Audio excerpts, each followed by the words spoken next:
आज का हमारा चैप्टर है motion in to dimensions. Motion in to dimensions जो चैप्टर है ये एग्जामिनेशन पॉइंट ऑफ व्यू से एक इंतहाई इम्पोर्टेंट चैप्टर है और इस चैप्टर से लाजमी तौर पे कुछ ना कुछ क्वेश्चंस आएंगे। इस चैप्टर के टोटल दो पार्ट्स हैं। इस चैप्टर को दो टॉपिक्स के ऊपर डिवाइड किया गया है। इसका एक टॉपिक है प्रोजेक्टाइल मोशन और इसका दूसरा टॉपिक है यूनिफॉर्म सर्कुलर मोशन। आज की इस लेक्चर में हम बात करेंगे प्रोजेक्टाइल मोशन के बारे में। देखिए, प्रोजेक्टाइल मोशन में सबसे पहली चीज इसकी डेफिनेशन जरा समझें कि अगर कोई body, if a body is covering distance along X axis and Y axis यानी कि टू डायमेंशंस, और यहाँ पर ग्रुप की तरह एक चीज पहले सुन लीजिए कि अगर कोई बॉडी दोनों एक्सेस के ऊपर डिस्टेंस कवर कर रही है तो हम डायरेक्ट उसको प्रोजेक्टाइल मोशन नहीं कह सकते। जैसे मिसाल के तौर पे कोई एरोप्लेन है, वो टेक ऑफ करता है, तो जब वो एरोप्लेन से टेक ऑफ कर रहा है तो एट अ टाइम यहाँ से अगर इसने टेक ऑफ करना शुरू किया है, ये वो इसका इनिशियल पॉइंट है, तो एट अ टाइम आप देख रहे हैं कि ये हॉरिजॉन्टली भी डिस्प्लेस हो रहा है और ये जमीन से एक हाइट के ऊपर भी जा रहा है, यानी कि ये टू डायमेंशन में डिस्टेंस कवर कर रहा है। या इसी तरीके से आप देखें कि कोई कार है, वो किसी ब्रिज के ऊपर अगर चल रही है तो ब्रिज एक इंक्लिनेशन के ऊपर है, तो जैसे से गाड़ी ऐसे ऊपर जा रही है वो अपने इनिशियल पॉइंट से हॉरिजॉन्टली भी डिस्प्लेस हो रही है और वर्टिकली भी डिस्प्लेस हो रही है। ये जो दो एग्जांपल्स मैंने आपको बताई हैं, ये दोनों एग्जांपल्स हैं मोशन इन टू डायमेंशंस के एग्जांपल, लेकिन इन दोनों का प्रोजेक्टाइल नहीं कह सकते। प्रोजेक्टाइल किसे कहा जाएगा उसके लिए पूरी डेफिनेशन देखें तो उसमें कंडीशन दी है कि such that horizontal velocity is constant and vertical velocity is variable। अगर body at a time x axis और वाई एक्सिस दोनों पर अगर डिस्टेंस कवर कर रही है तो उसका मतलब ये हुआ कि उसके पास एक वेलोसिटी अलोंग एक्स एक्सिस भी मौजूद है और एक वेलोसिटी अलोंग वाई एक्सिस भी मौजूद है। तो इन दोनों वेलोसिटीज में से हमारे पास हॉरिजॉन्टल वेलोसिटी वेलोसिटी का जो एक्स कंपोनेंट है वो कांस्टेंट होना चाहिए और वेरिएबल वेलोसिटी हमारी वर्टिकल वेलोसिटी हमारी वेरिएबल होना जरूरी है। अब ये कंडीशन में मिलेगी कैसे? इसके लिए देखिए, मैंने इस चीज को एक और तरीके से डिफाइन किया है। Freely falling bodies are called projectile. Freely falling bodies का प्रोजेक्टाइल बोलते हैं और उसमें कुछ कंडीशंस हैं, लेकिन जैसे कि if air resistance and spin motion of earth are neglected. अगर आप अर्थ के स्पिन मोशन को और एयर रेजिस्टेंस को अगर आप नेग्लेक्ट कर दें तो आप कहेंगे कि बॉडी प्रोजेक्टाइल मोशन में है। और सबसे इंपॉर्टेंट बात यह है, ओनली ग्रेविटी इज एक्टिंग। अगर जैसे मैंने यहाँ पर दो फोर्सेस का नाम लिखा, एयर रेजिस्टेंस का नाम मैंने लिखा और स्पिन मोशन ऑफ अर्थ की वजह से जो किसी भी फ्रीली फॉलिंग बॉडी के ऊपर फोर्सेस अप्लाई हो रही हैं, अगर उन दो के अलावा आपके जहन में और भी कोई फोर्स आती है तो आप इस वाले पॉइंट को हमेशा ध्यान में रखें कि ओनली ग्रेविटी इज एक्टिंग, यानी कि आपने ग्रेविटी को छोड़कर हर फोर्स को नेग्लेक्ट कर देना है। ठीक है। अब अगर हम बात करते हैं कि इस कंडीशन में हमारे पास कांस्टेंट हॉरिजॉन्टल और वेरिएबल वर्टिकल वेलोसिटी कैसे आएगी, तो देखें, अगर मैं इस मार्कर को यहां से ड्रॉप कर दूंगा तो ये मार्कर सीधा नीचे गिर जाएगा। कैसे गिरेगा नीचे? ये बॉडी अपने वेट की वजह से नीचे गिरेगी, यानी ग्रेविटेशनल फोर्स की वजह से ये बॉडी नीचे गिरेगी। और जब ये बॉडी नीचे गिरेगी तो हम एक चीज नोट करते हैं कि अगर मैं इस मार्कर को यहाँ से ड्रॉप करूंगा तो ये मार्कर सीधा यूं नीचे गिर जाएगा। ऐसा नहीं होगा मैं ऐसे यहाँ से ड्रॉप करूंगा ये वहां जाके गिरेगा, या मैं यहाँ से ड्रॉप करूंगा ये इधर उधर हो जाएगा कहीं। इसके इधर उधर होने के भी चांसेस हैं, लेकिन तब जब आप इसको यहाँ से ड्रॉप करेंगे तो इसने यहाँ से नीचे की तरफ गिरना शुरू किया, अचानक तेज हवा चलना शुरू हो जाए और वो हवा का जो रेजिस्टेंस है, जो एयर की जो फोर्स, एयर करंट की जो फोर्स है, वो इसे इधर या उधर लेके जा सकती है। लेकिन हमारी एक असम्पशन है, जब भी हम प्रोजेक्टाइल मोशन के बारे में बात करेंगे तो हमने इस बात को ध्यान में रखना है, ओनली ग्रेविटी इज एक्टिंग। तो जब आपने इस मार्कर को यहाँ से ड्रॉप किया तो ये मार्कर गिरा सीधा नीचे, क्योंकि अगर कोई और फोर्स है तो हम इसे नेग्लेक्ट कर चुके हैं। सीधा नीचे गिरने का मतलब ये हुआ कि ये वर्टिकली नीचे आ रहा है। इससे एक बात समझ में आती है कि जो ग्रेविटेशनल फोर्स किसी भी बॉडी के ऊपर लग रही है, ये ग्रेविटेशनल फोर्स है अलोंग वाई एक्सिस।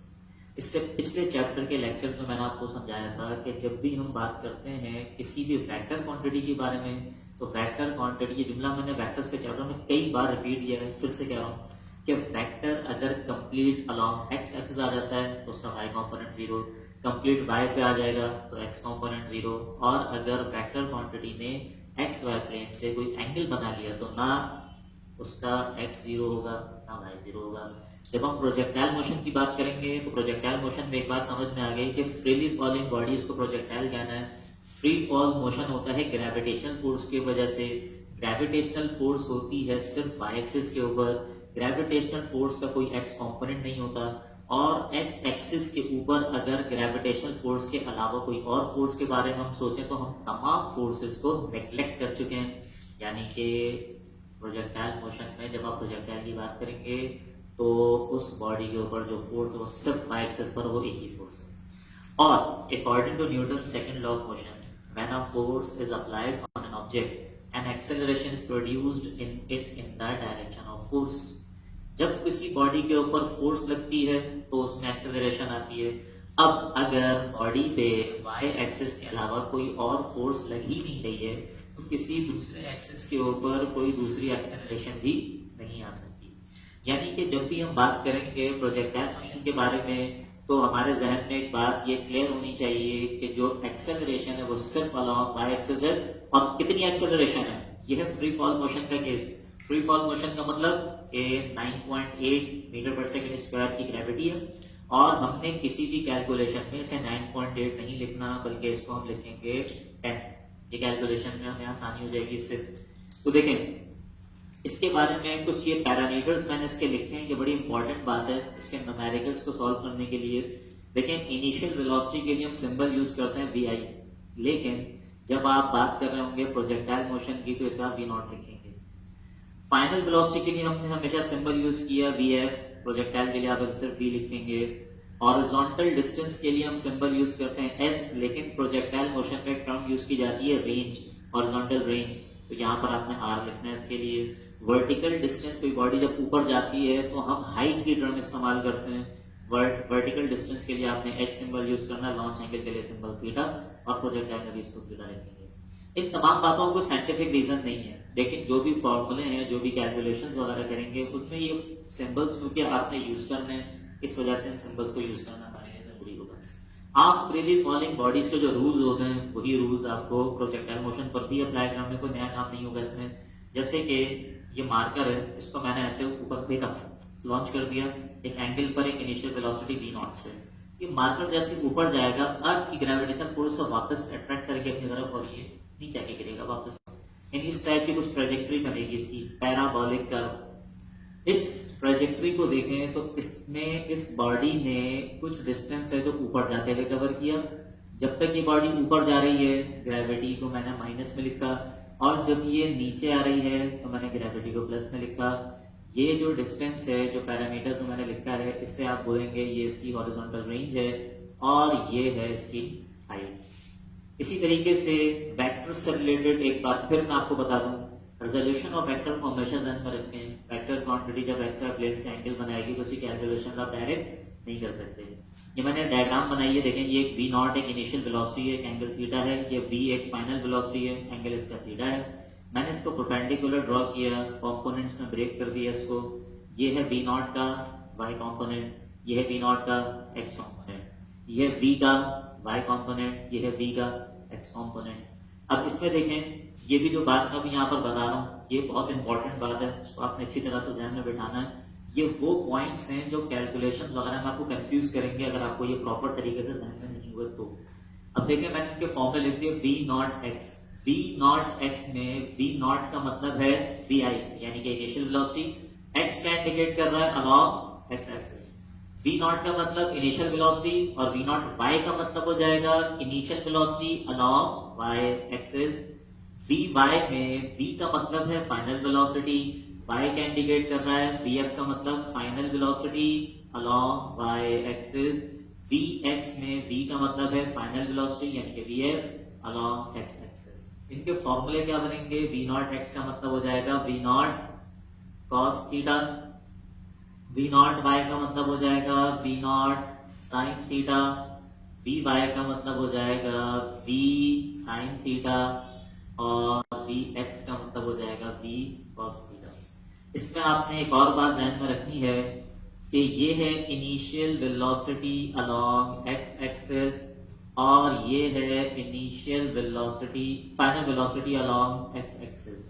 ये दोनों वैल्यूज प्रोजेक्टाइल मोशन में इक्वल होंगी, यानी कि जो वैल्यू v नॉट x की है वही वैल्यू vx की है, क्योंकि x एक्सिस पर बॉडी की वेलोसिटी कांस्टेंट होती है, प्रोजेक्टाइल की वेलोसिटी कांस्टेंट होती है। रीजन मैंने अभी आप लोगों को बताया है कि x एक्सिस पर कोई फोर्स नहीं लग रही होती, इस वजह से एक्स एक्सिस पर फोर्स क्यों नहीं लग रही है, क्योंकि हम बात कर रहे हैं फ्री फॉल मोशन में। फ्री फॉल मोशन होता है under the action of gravity और ग्रेविटेशनल फोर्स एक्ट करती है कंप्लीट अलोंग वाई एक्सिस का एक्स कंपोनेंट नहीं होता। जब फोर्स नहीं है, कोई फोर्स ही नहीं है, एक्सेलरेशन पे नहीं है, एक्सेलरेशन नहीं है, तो बॉडी की स्पीड कांस्टेंट होती है। इसलिए जो स्पीड अलोंग एक्स एक्सिस है वही स्पीड अलोंग जो speed initial speed along X axis वही final speed along X axis के अंदर कोई चेंज नहीं है। एक और इंपॉर्टेंट बात, इक्वेशंस ऑफ मोशन। टोटल देखें 4 इक्वेशंस ऑफ मोशन हम यूज करते हैं। एक इक्वेशन है s equal to V T और 3 इक्वेशंस बाकी की हैं, V F equal to V I plus minus G T, H equal to V I T plus minus half G T square plus minus 2 G H equal to V F square minus V I square. Body अगर ऊपर जा रही होगी हम यहाँ पे minus sign use करेंगे, body नीचे आ रही होगी तो हम जी के साथ प्लस साइन यूज करेंगे। ये मैंने सिंपल तरीके से इक्वेशन ऑफ मोशन लिखी हैं, लेकिन हमें इसको प्रोजेक्टाइल मोशन के लिए कन्वर्ट करना है। तो देखें एक्स एक्सिस और वाई एक्सिस दोनों को मैंने अलग अलग लिख दिया यहाँ पे। एक्स एक्सिस में क्योंकि एक्स एक्सिस की स्पीड कांस्टेंट होती है, तो इसलिए हमारे पास जो 4 इक्वेशंस ऑफ मोशन हैं इनमें से ये वाली इक्वेशन हम सिर्फ उस वक्त यूज कर सकते हैं जब केस होगा कांस्टेंट वेलोसिटी का। और अगर बॉडी की स्पीड वेरिएबल हो, बॉडी की स्पीड में अगर चेंजिंग आ रही है, तो हम एक्सेलरेशन वाले फॉर्मूले तीनों यूज करते हैं। ये प्रोजेक्टाइल मोशन के बारे में भी जब हम बात कर रहे हैं तो प्रोजेक्टाइल मोशन में एक्स एक्सिस की स्पीड है कांस्टेंट। कांस्टेंट स्पीड के लिए हमारे पास एक ही फॉर्मूला है, आप यही फॉर्मूला यूज कर सकते हैं। पैरामीटर्स को देखते हुए इसमें कुछ चेंजिंग्स कर लीजिए। हॉरिजॉन्टल डिस्टेंस के लिए हमने लिख दी यहाँ पर रेंज, और v की जगह पे आप लिखें क्योंकि डिस्टेंस एक्स एक्सिस है, तो इसलिए स्पीड इन दोनों में से आप एक्स एक्सिस की स्पीड यूज करेंगे, यानी कि v नॉट एक्स टी। और फिर एक और बात ध्यान में रखनी है कि जो वैल्यू अलोंग एक्स एक्सिस है, initial speed along X axis वही final speed along X axis, क्योंकि प्रोजेक्टाइल मोशन में स्पीड कांस्टेंट होती है। तो जो फॉर्मूला आप यूज कर सकते हैं, जो इक्वेशन के सिचुएशन के according, R equal to we naught x T या फिर R equal to V X. अब आ जाइए वाई एक्सिस के ऊपर देखें, ये मैंने लिख दिया वी एफ यानी कि फाइनल वेलोसिटी, इसके लिए मैंने लिखा symbol V equal to initial velocity के लिए मैंने लिख दिया V naught plus minus G और टी की जगह पर टी लिख दें। ये फाइनल वेलोसिटी एक इनिशियल वेलोसिटी, लेकिन ये दोनों चीजें अप्लाई हो रही हैं सिर्फ वाई एक्सिस के ऊपर, इसलिए ये v है अलोंग वाई एक्सिस, ये v नॉट है अलोंग वाई एक्सिस। ग्रेविटी भी एक्सेलरेशन, ग्रेविटेशनल एक्सेलरेशन हो या कोई भी एक्सेलरेशन हो, वेक्टर क्वांटिटी है, लेकिन मैंने यहाँ पर कुछ x या y मेंशन नहीं किया है। इसका रीजन ये है कि हमें पता है कि gravity complete along y axis act कर रही है, लिहाजा सभी कंपोनेंट नहीं है। इसलिए जो एक्सेलरेशन आपको फॉर्मूले में दिख रही है, अंडरस्टूड है कि ये एक्सेलरेशन y एक्सिस पर है, इसमें मेंशन करने की जरूरत नहीं है, इसलिए मैंने g के साथ y या x मेंशन नहीं किया। हाइट की बात करेंगे सेकंड इक्वेशन में, h को मैंने h लिख दिया, इक्वल टू जगह पे इक्वल टू आ गया, vi की जगह पे v नॉट, लेकिन कौन सा एक्सिस का v नॉट, ये है y एक्सिस का v नॉट, t की जगह पे t लिख दिया आपने, plus minus G T square upon 2। फिर आ जाइए plus minus 2 G H equal to V F की जगह पे वी स्क्वायर, वी आई की जगह पे वी नॉट का स्क्वायर लिखेंगे, v यानी final velocity along Y axis है, ये initial velocity along Y axis है। यहाँ तक का पूरा काम करने के बाद एक सवाल और मेरे जहन में आता है कि हमने अभी बात की है फाइनल वेलोसिटी के सिंबल के बारे में, कि हम फाइनल वेलोसिटी के लिए सिंबल यूज करेंगे v। हमने इक्वेशन ऑफ मोशन से रिलेटेड कई बार इस तरह के क्वेश्चन सॉल्व किए हैं कि जिनमें हमसे कहा जाता है कैलकुलेट द फाइनल वेलोसिटी। हम तो फाइनल वेलोसिटी की कैलकुलेशन अगर करने के लिए सोच जाएंगे तो इन इक्वेशंस को देखिए जो प्रोजेक्टाइल मोशन से रिलेटेड ये तमाम फॉर्मूले हैं, इन इक्वेशंस को अगर आप गौर करें तो एक बात समझ में आती है कि इन इक्वेशन में v यानी कि फाइनल वेलोसिटी कहीं मौजूद नहीं है। अगर किसी न्यूमेरिकल में हमें कह दिया जाए कैलकुलेट द फाइनल वेलोसिटी, तो ये फॉर्मूला तो डायरेक्ट फाइनल वेलोसिटी यानी कि v कैलकुलेट नहीं कर सकते। लेकिन इन इक्वेशंस को यूज करके आप एक काम ये कर सकते हैं कि final velocity along X axis यानी कि फाइनल वेलोसिटी का एक्स कंपोनेंट और फाइनल वेलोसिटी का वाई कंपोनेंट इन इक्वेशंस को यूज करके आप कैलकुलेट कर सकते हैं। और फिर से वेक्टर के ऊपर जाएंगे आप।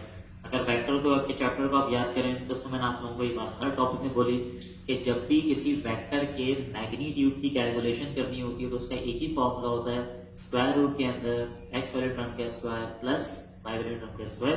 तो अगर आपको फाइनल वेलोसिटी कैलकुलेट करने का किसी न्यूमेरिकल में कहा जाएगा तो आप इन इक्वेशन से Vx और Vy कैलकुलेट करेंगे और उसके बाद Vx square plus Vy square, square root के अंदर x वाले टर्म का स्क्वायर प्लस y वाले टर्म का स्क्वायर। ये टोटल 1 2 3 4 और 5 ये 5 फॉर्मूले हैं जो कि प्रोजेक्टाइल मोशन में आपने यूज करने हैं। एक बात और मैं आपको क्लियर करता हूं, मैं जब भी ये टॉपिक पढ़ा रहा हूं अक्सर बच्चे इस बात पर कंफ्यूज होते हैं कि सर ये फॉर्मूला कहां से आ गया, हमने तो इस इक्वेशंस को कई बार यूज किया। जब हमें फाइनल वेलोसिटी कैलकुलेट करनी होती थी तो या तो हम ये फॉर्मूला यूज कर लेते हैं फाइनल वेलोसिटी के लिए या ये फॉर्मूला यूज कर लेते हैं। ये क्या मजाक आ गया बीच में? इसका एक जवाब मैं आपको बताता हूँ। देखिए इससे पहले, इससे पिछले चैप्टर्स में आपने जब भी इस फॉर्मूले को यूज किया, इस टॉपिक को आपने पढ़ा, तो चैप्टर था मोशन इन वन डायमेंशन। या तो बॉडी उसमें इस तरह चल रही है, हॉरिजॉन्टली चल रही है, या तो बॉडी वर्टिकली अपवर्ड या वर्टिकली डाउनवर्ड आ रही है। यहाँ पर हम बात कर रहे हैं मोशन इन टू डायमेंशन, एक ऐसी कंडीशन जिसमें एक बॉडी एक्स और वाई दोनों एक्सिस पर डिस्टेंस कवर कर रही होगी। अगर आप उसको इनिशियली लॉन्च कर रहे हैं तो आप इस तरह लॉन्च कर रहे हैं, और जब ये बॉडी जमीन पे गिरेगी आके तो ध्यान में रखें कि अगर जैसे मेरा हाथ सरफेस ऑफ अर्थ है, अगर एक प्रोजेक्टाइल आ रहा है इस तरह से, तो जब ये जमीन पे आके गिरेगा तो ना ये सीधा चलता हुआ आ रहा है लॉन्ग एक्स एक्सिस, ना ये सीधा वर्टिकली आते हुए नीचे गिर रहा है। ये हिट कर रहा है सरफेस को एक एंगल के ऊपर, और ये ध्यान में रखें कि जो मार्कर चलता हुआ आ रही है वेलोसिटी है v है, इसका एक एंगल बना हुआ है। फिर वेक्टर वाली बात ध्यान में आती है कि अगर वेक्टर कंप्लीट एक्स पे आता है तो y नहीं होता, कंप्लीट y पे आता है तो x नहीं होता, और अगर वेक्टर ने एंगल बना लिया तो x y दोनों होते हैं। तो जब ये मोशन इन टू डायमेंशन की बात होगी तो प्रोजेक्टाइल ने आके सरफेस को हिट किया एक एंगल पर, इस वेलोसिटी का ये आ गया x कंपोनेंट, ये आ गया इसका y कंपोनेंट। आप इन इक्वेशंस पे अलग अलग Vx और Vy कैलकुलेट करेंगे, उसके बाद ये यानी कि रिजल्टेंट की कैलकुलेशन होगी, जिसके लिए आपको ये फॉर्मूला यूज करना है। और x एक्सिस और y एक्सिस के दरमियान 90 डिग्री का एंगल होता है, इस वजह से हमें फर्दर वो plus 2 Vx Vy cos theta वाला फैक्टर लिखने की जरूरत नहीं है, क्योंकि इसमें आप थीटा लिखेंगे 90 और cos 90 होता है 0। इस वजह से हमें इसमें सिर्फ Vx स्क्वायर प्लस Vy यानी कि रिजल्टेंट वाला फॉर्मूला यूज करना है।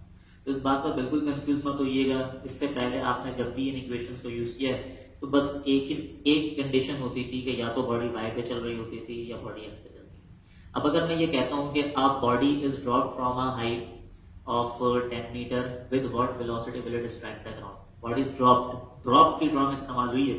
तो देखिए अगर ये चीज अगर यहाँ पर आती ना, या body drop from height of 10 minute, for example 10 minute with what velocity will it strike the ground, तो देखिए ड्रॉप का मतलब मैंने इस मार्कर को यहाँ से छोड़ दिया 10 मीटर की हाइट से, सीधा नीचे गिर रहा है, यूं जा रहा है।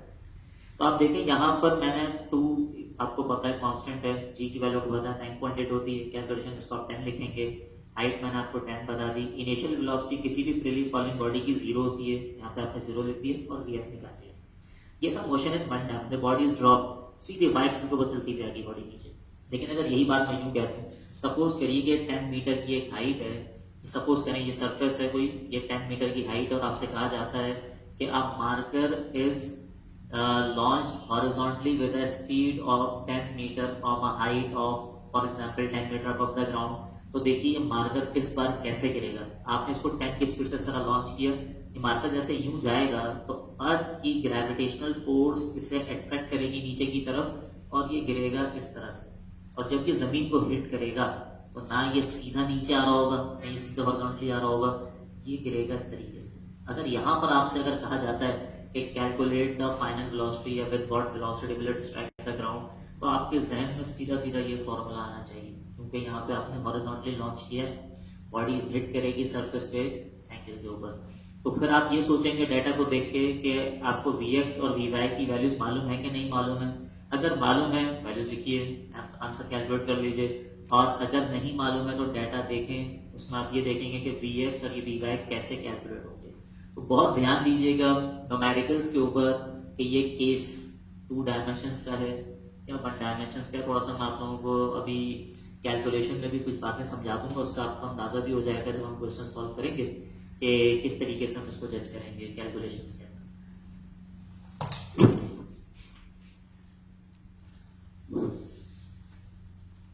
देखिए ये एक और मैंने फॉर्मूला लिस्ट इसमें लिखी है कि इसमें टोटल 5 इक्वेशंस हैं, ये भी बड़ी इंपॉर्टेंट इक्वेशंस हैं। Number 1, time to reach maximum height, time equal to v0 sin theta upon g, total time t equal to 2v0 sin theta upon g, h height के लिए h equal to v0 square sin square theta upon 2g, horizontal range के लिए r equal to v0 square sin 2 theta upon g, और maximum range के लिए r max equal to v0 square upon g।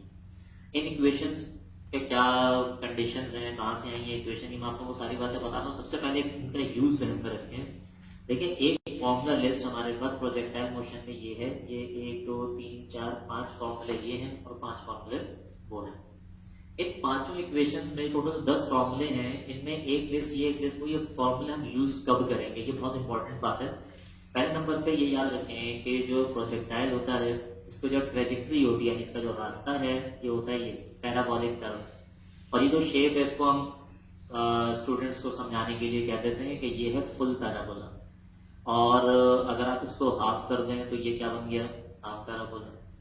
तो जब भी किसी भी न्यूमेरिकल में कोई केस आएगा फुल पैराबोला का, तो फुल पैराबोला के लिए याद रखिए आपने इन इक्वेशंस को यूज करना है। ये फॉर्मूले यूज किए जाएंगे फुल पैराबोला के लिए। इसको मैंने लिख दिया, ये फुल पैराबोला है, और ये है हाफ पैराबोला के लिए ये वाले फॉर्मूले हो जाएंगे। हमें क्वेश्चन को देख के खुद ही अंदाजा हो जाएगा कि ये फुल पैराबोला और हाफ पैराबोला की क्या कहानी है। जैसे कि अभी मैंने आप लोगों को मार्कर वाली एग्जांपल दी थी कि a marker is launched horizontally from a height. Height का जिक्र जहां पर आ गया, किसी बॉडी का नीचे से ऊपर फेंक दिया या ऊपर से नीचे ड्रॉप किया है, तो ये हाफ पैराबोला का केस होगा। इसकी कोई भी कैलकुलेशन यूज करने के लिए आप ये फॉर्मूला यूज करेंगे। और फुल पैराबोला का अगर केस होगा, for example a shell is fired at an angle of 30 degree from the horizontal with a speed। अब आपने देखा कि शेल को ग्राउंड लेवल से फायर किया गया, वो घूम के वापस ग्राउंड लेवल पे ही आएगा, तो ये फुल पैराबोला का केस बनेगा। इसकी कोई भी कैलकुलेशन के लिए आप इन इक्वेशंस को यूज करेंगे। एक रफ कैलकुलेशन मैं आपको करके बता देता हूँ ताकि आप लोगों का कॉन्सेप्ट क्लियर हो जाए। जो प्रैक्टिस के तौर पे जो मैं यहाँ पे अभी आपको समझाने के लिए जो कुछ फॉर्मूला लिखूंगा, इनकी आपको प्रैक्टिस की जरूरत नहीं है, आपको सिर्फ एक कॉन्सेप्ट क्लियर करने के लिए मैं ये तमाम काम कर रहा हूँ ताकि आप लोगों को अंदाजा हो जाए। जैसे पहली इक्वेशन देखिए, time to reach maximum height, body को मैक्सिमम हाइट तक जाने के लिए कितना टाइम लगेगा। अब देखो हमारे पास हाइट की बात हो रही है, यहाँ पर हाइट पे जाने के लिए आपको वाई एक्सिस के ऊपर जाना है। वाई एक्सिस के टोटल 3 फॉर्मूले हैं, और उन 3 इक्वेशन में फर्स्ट इक्वेशन सबसे आसान है, V Y equal to we naught Y और G T. Time to reach maximum height की बात हो रही है, इसलिए मैंने साइन लगा दिया, नेगेटिव साइन, ऊपर जाना है इसलिए। हाईएस्ट पॉइंट पर पहुंचकर किसी भी बॉडी, किसी भी फ्रीली फॉलिंग बॉडी की फाइनल स्पीड 0 हो जाती है, इसलिए वी वाई हो जाएगा 0 equal to we naught Y minus G T. ये माइनस जी टी वहां जाकर प्लस हो जाएगा, और ये हो जाएगा वी नॉट वाई। तो टाइम बराबर हो जाएगा वी नॉट वाई इक्वल होता है वी नॉट साइन थीटा, और जी को लाके आपने डिवाइड कर रहे, ये फॉर्मूला मैंने वहां पर लिखा, आपको ये फॉर्मूला सब याद रखना है। उसके बाद आ जाए टोटल टाइम। टोटल टाइम के बारे में भी ध्यान में रखें कि किसी भी फ्रीली फॉलिंग बॉडी को जितनी देर हाईएस्ट पॉइंट पर जाने में लगती है, उतनी ही देर उसको हाईएस्ट पॉइंट तक नीचे आने में लगती है। तो अगर इतने टाइम में बॉडी हाईएस्ट पॉइंट पर पहुंची है, तो यहाँ से वो ग्राउंड लेवल पे भी इतने ही टाइम में आएगी, यानी कि टोटल टाइम को आप लिख देंगे twice of time to reach maximum height. यानी कि t इक्वल टू 2 और स्मॉल t की जगह पे आप लिखेंगे v naught sine theta upon G. ये फॉर्मूला मैंने यहाँ पे डायरेक्ट लिखा, आपको प्रैक्टिस करने की जरूरत नहीं है, फॉर्मूला याद रखिए। उसके बाद आ जाइए हाइट के फॉर्मूले पे। तो हाइट की कैलकुलेशन हम दो इक्वेशन से कर सकते हैं, y एक्सिस की थर्ड और सेकेंड इक्वेशन।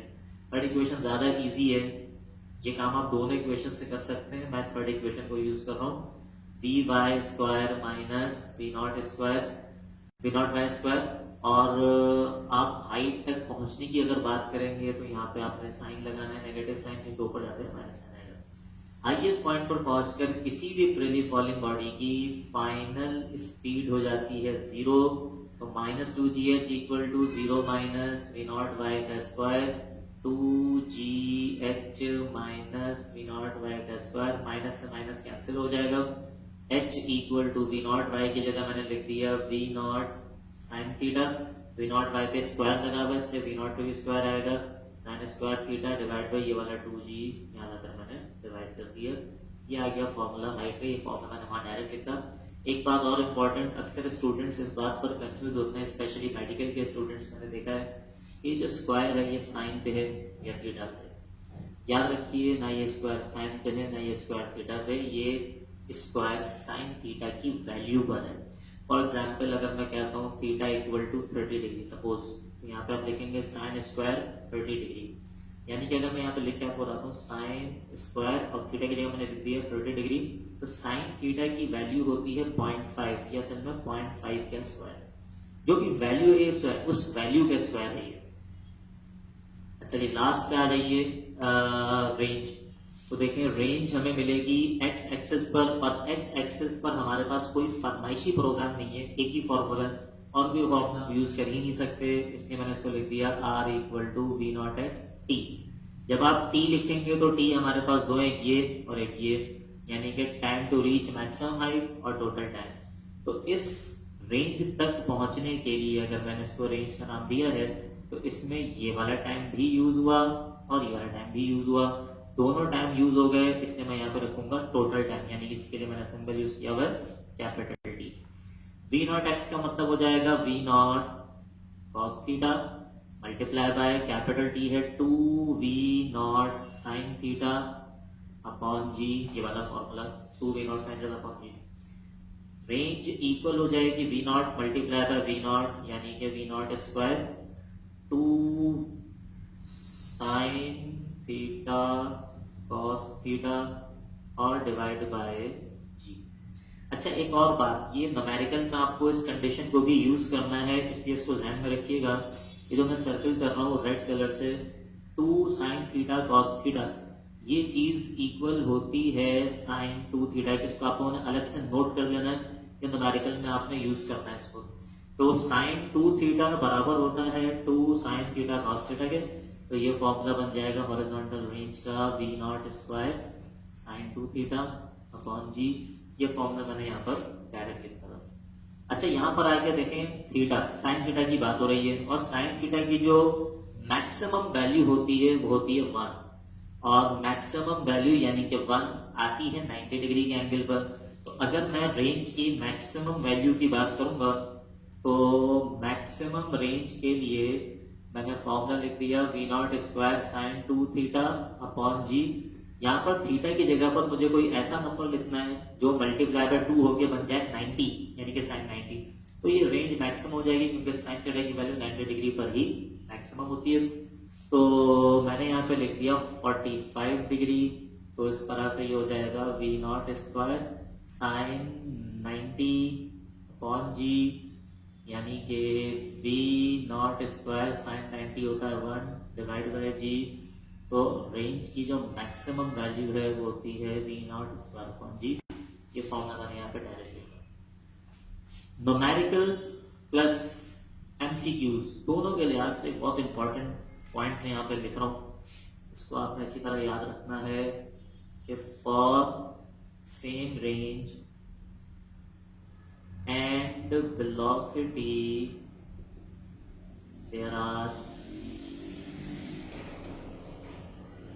two possible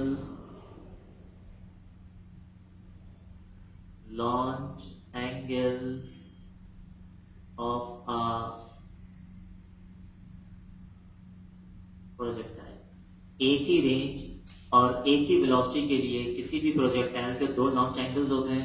अगर एक लॉन्च एंगल इसका थीटा है, मैं लिख भी देता हूं उसको, if theta is first launch angle and दूसरा लॉन्च एंगल को मैंने नाम दे दिया अल्फा,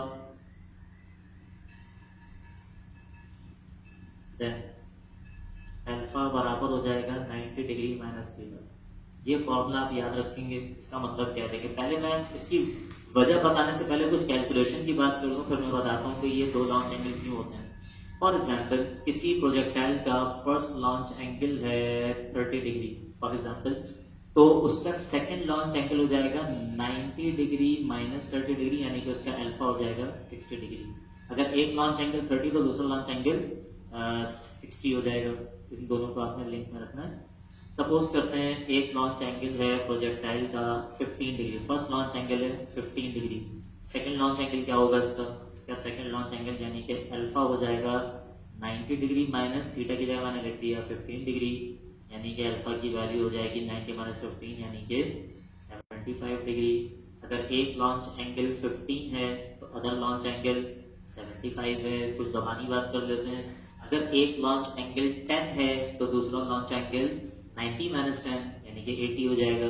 एक लॉन्च एंगल अगर 25 है तो अदर लॉन्च एंगल 90 माइनस 25 यानी कि 65 हो जाएगा। तो जो भी एक लॉन्च एंगल है दूसरे लॉन्च एंगल के लिए उस एंगल को 90 में से आपने सब्ट्रैक्ट करना है। ये बहुत इंपॉर्टेंट बात है, इसको नोट भी कीजिएगा अपने पास। आपको एमसीक्यूज में भी पूछी जा सकती है, पूछी जाती है बल्कि, और न्यूमेरिकल में भी ये यूज होगा। एक और चीज, इसकी वजह क्या है उसको देख लेते हैं। देखिए तो पूरी जो फॉर्मूला लिस्ट आप लिखी भी देखना अपने सामने। इस पूरी लिस्ट में देखें जब आप बात कर रहे हैं time to reach maximum height के बारे में, तो यहाँ पर ट्रिग्नोमेट्रिक फंक्शन आपने लिखा हुआ देखा साइन थीटा। टोटल टाइम की बात की, आपने ट्रिग्नोमेट्रिक फंक्शन लिखा हुआ देखा साइन थीटा। हाइट में आपने देखा sine theta multiply by sine theta यानी साइन स्क्वायर थीटा। लेकिन यहाँ पर आकर कहानी थोड़ी सी तब्दील हो जाती है। रेंज के फॉर्मूले में लिखा हुआ है साइन 2 थीटा। अब आप याद रखें, मैंने अभी डेरिवेशन के दौरान भी लिखा था, मैथमेटिक्स में ट्रिग्नोमेट्रिक एक आइडेंटिटी है कि जो वैल्यू साइन 2 थीटा की होती है वही value sine 2 multiply by 90 minus theta की भी होती है। मैं दोबारा से लिख देता हूँ, जो वैल्यू साइन 2 थीटा की होती है वही value sine 2 multiply by 90 minus theta की भी होती है। आप कोई सी भी एक दो एंगल्स कुछ लिख के देख लें। जैसे मैंने जो एग्जांपल पे लिखा हुआ था कि अगर एक लॉन्च एंगल 15 डिग्री है तो अदर लॉन्च एंगल 90 माइनस 15 यानी कि 75 होगा। मैं उसी की एग्जांपल यहाँ पे लिख देता हूँ। मैंने एक लॉन्च एंगल सपोज कर लिया, मैं इसको थोड़ा सा और क्लियर करके लिख दूं। याद रखिए जो वैल्यू साइन 2 थीटा की होती है वही वैल्यू साइन 2 अल्फा की होती है। अब अल्फा का मतलब है 90 माइनस थीटा, तो देखें जो वैल्यू साइन 2 थीटा की होगी वही वैल्यू साइन 2 अल्फा यानी कि 90 माइनस थीटा की होगी। अगर मैं सपोज कर लेता हूं कि थीटा की वैल्यू है 15 डिग्री, तो जो वैल्यू साइन 2 मल्टीप्लाई बाय 15 की होगी वही value sine 2 multiply by 90 minus 15 की होगी। तो साइन 2 इंटू 15 हो जाएगा 30 डिग्री, ये हो जाएगा 90 माइनस 15 75 मल्टीप्लाई बाय 2 150। तो आप कैलकुलेटर से वेरीफाई कर लीजिए, जो वैल्यू साइन 30 की आएगी यानी कि 0.5 होती है वही वैल्यू साइन 150 की भी आएगी यानी कि 0.5। तो आप यहाँ पर v0 स्क्वायर और ग्रेविटी की जो भी वैल्यू आएगी डिवाइड करके इसको आप साइन 2 थीटा से मल्टीप्लाई करें या sine 2 multiply by 90 minus theta यानी साइन 2 अल्फा से मल्टीप्लाई करें। दोनों केसेस में आपको रिजल्ट एक ही मिलेगा। अब एक और इम्पोर्टेंट बात देखें कि अगर मैं इस पूरी कंडीशन की एक डायग्राम बना दूं ये 15 और 75 की, तो देखें एक चीज आप ध्यान में रखें कि अगर मैं इस प्रोजेक्टाइल को लॉन्च करता हूँ 15 डिग्री के एंगल पर, तो देखें ये मैंने लॉन्च कर दिया 15 डिग्री के एंगल पर। मान लीजिए कि ये इतनी दूर आगे गिरता है, ये एंगल आ गया 15 डिग्री। अगर मैं इस प्रोजेक्टाइल को इसी स्पीड से, जिस स्पीड से अभी लॉन्च किया गया था, इसी स्पीड से मैं इसे लॉन्च कर दूं 90 माइनस 15 यानी कि 75 डिग्री से, तो 75 डिग्री के एंगल पर तो ये प्रोजेक्टाइल इस तरह जाएगा 75 के एंगल पर और यहीं पे आके गिरेगा। ये वाला जो इसका एंगल है, ये एंगल है 75 डिग्री। दोनों केसेस में देखें जो इसने हॉरिजॉन्टल डिस्टेंस कवर किया है यानी कि रेंज, तो आपको सेम रेंज नजर आ रही है दोनों केसेस में। डिफरेंस कहां पर आएगा? डिफरेंस देखो डायग्राम से ही साफ नजर आ रहा है कि रेंज तो सेम हो जाएगा लेकिन और कुछ भी सेम नहीं होगा इसका। इसने जो ग्रीन वैल्यू ट्रेजेक्टरी है यानी जो छोटा वाला लॉन्च एंगल है, इससे इसने कम हाइट अटेन की है यहाँ तक पहुंचने के लिए, इस रेंज को कवर करने के लिए, और यकीनी तौर पर इसे यहाँ तक पहुंचने में टाइम भी कम लगा होगा। टाइम इसमें डायग्राम में नजर नहीं आ रहा लेकिन ऑब्वियस सी बात है कि यहाँ से यहाँ तक पहुंचने को टाइम कम लगा होगा। इसी प्रोजेक्टाइल को जब आपने 75 डिग्री के एंगल पर लॉन्च किया तो ये बड़ा डिस्टेंस कवर करते हुए यहाँ तक पहुंचा है, इसलिए रेंज तो इसकी सेम आ गई लेकिन हाइट अलग आएगी और यकीनी तौर पर उसको टाइम भी ज्यादा लगेगा। तो जब भी आप प्रोजेक्टाइल मोशन में फुल पैराबोला से रिलेटेड कोई भी बात करेंगे तो एक बात अपने ध्यान में अच्छी तरह बिठा लीजिए कि आपने दो लॉन्च एंगल्स को लाजमी ध्यान में रखना है। इसके न्यूमेरिकल्स में कभी कभी ऐसा देखा गया है कि ये चीज मेंशन की जाती है कि calculate the maximum time to hit the target और calculate the minimum time to hit the target. इस मिनिमम और इस मैक्सिमम को देखकर अक्सर बच्चों को मैंने देखा है वो ये गलती कर जाते हैं कि उनको लगता है मैक्सिमम टाइम का मतलब है टोटल टाइम और मिनिमम टाइम का मतलब है time to reach maximum height. इस बात का बहुत ध्यान रखिएगा। इसका मतलब होता है मैक्सिमम टाइम का मतलब ये होता है कि टाइम की कैलकुलेशन किसी भी रेंज तक पहुंचने के लिए मैक्सिमम टाइम का मतलब होगा बड़े लॉन्च एंगल से आपने कैलकुलेशन करनी है और मिनिमम टाइम का मतलब होता है छोटे लॉन्च एंगल से आपने कैलकुलेशन करनी है।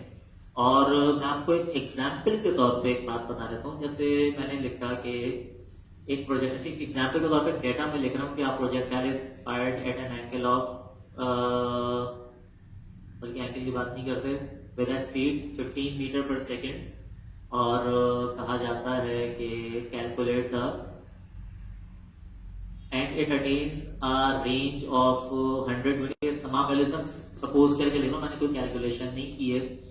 ये स्पीड है और ये रेंज है और पूछा जाता है calculate the minimum time to hit the target. Minimum time, t minimum आपको अगर कैलकुलेट करना है तो आपने सबसे पहले देखा भाई कि time maximum time minimum time निकालने के लिए मेरे पास फॉर्मूला क्या है। तो किसी भी रेंज को कवर करने के लिए याद रखिए कि ये टोटल टाइम यूज होगा हमेशा। टोटल टाइम के ऊपर जब आप वैल्यूज लिखने की कोशिश करेंगे तो 2 इसमें कांस्टेंट है, ग्रेविटी इसमें कांस्टेंट है, वेलोसिटी आपको दी भी है, थीटा की वैल्यू आपको नहीं पता तो थीटा पहले कैलकुलेट करेंगे। थीटा कैसे कैलकुलेट करेंगे? क्वेश्चन में आपको रेंज दी हुई है, रेंज की कैलकुलेशन कर लीजिए। रेंज बराबर हो जाएगी v0 square sine 2 theta upon g. आपने यहाँ पे रेंज लिखा, आपने यहाँ पे ग्रेविटी की वैल्यू लिखी, आपने यहाँ पे वेलोसिटी की वैल्यू लिखी और इससे आपने निकाल लिया थीटा। थीटा की सपोज वैल्यू लिख रहा हूँ, जो भी फॉर एग्जाम्पल सपोज करके लिख रहा हूँ। मैंने कोई कैलकुलेशन नहीं की है, मैंने बस ऐसी ये भी वैल्यू ऐसी लिखी है, ये वैल्यू ऐसी सपोज करके आंसर लिखा है। मेरा आंसर आ गया 30 डिग्री। अब मुझे पता है कि किसी भी प्रोजेक्टाइल को एक ही रेंज और एक ही वेलोसिटी पर दो लॉन्च एंगल्स मिलते हैं। तो एक लॉन्च एंगल इसका है अगर 30 डिग्री तो इसका दूसरा लॉन्च एंगल होगा अल्फा यानी कि 90 माइनस 30 डिग्री और 90 माइनस 30 का मतलब हो जाएगा 60 डिग्री। अब आपके पास ये दो लॉन्च एंगल्स आ गए इस रेंज तक पहुंचने के लिए। आपसे क्वेश्चन पूछा जा रहा है minimum time to hit the target. तो इन दोनों में से आप इस टाइम के फॉर्मूले में 2v0 sin थीटा अपॉन जी जो फॉर्मूला लिखेंगे, इसमें मिनिमम टाइम पूछा हुआ है, इसलिए आप out of 2 possible launch angles आपने यहाँ पे छोटा वाला एंगल यानी कि 30 डिग्री लिखना है। यही केस अगर यूं आता है कि आप projectile is launched with a speed of 15 meter पर second to hit a target 100 meter away, जिसकी रेंज आ गई। Calculate the maximum time to hit the target. तो जब आप ये वाला फॉर्मूला लिखेंगे मैक्सिमम टाइम के लिए तो इस फॉर्मूले में फिर देखिए v0 पता है, g पता है, 2 कांस्टेंट है, आपको एंगल नहीं बताया गया। एंगल की कैलकुलेशन के लिए आपने रेंज का फॉर्मूला यूज किया। फॉर एग्जांपल ये दो एंगल्स हमारे पास आ जाते हैं तो इन दोनों में से मैक्सिमम टाइम के लिए आपने बड़े वाले लॉन्च एंगल को फॉर्मूले में यूज करना है। तो मैक्सिमम टाइम और मिनिमम टाइम का हरगिज ये मतलब नहीं है कि मैक्सिमम टाइम का मतलब टोटल टाइम और मिनिमम टाइम का मतलब time to reach maximum height. Maximum time का मतलब जहन में अच्छी तरह बैठा लें, मैक्सिमम टाइम का मतलब कि बड़े लॉन्च एंगल से कैलकुलेशन होगी, मिनिमम टाइम का मतलब छोटे लॉन्च एंगल से कैलकुलेशन होगी।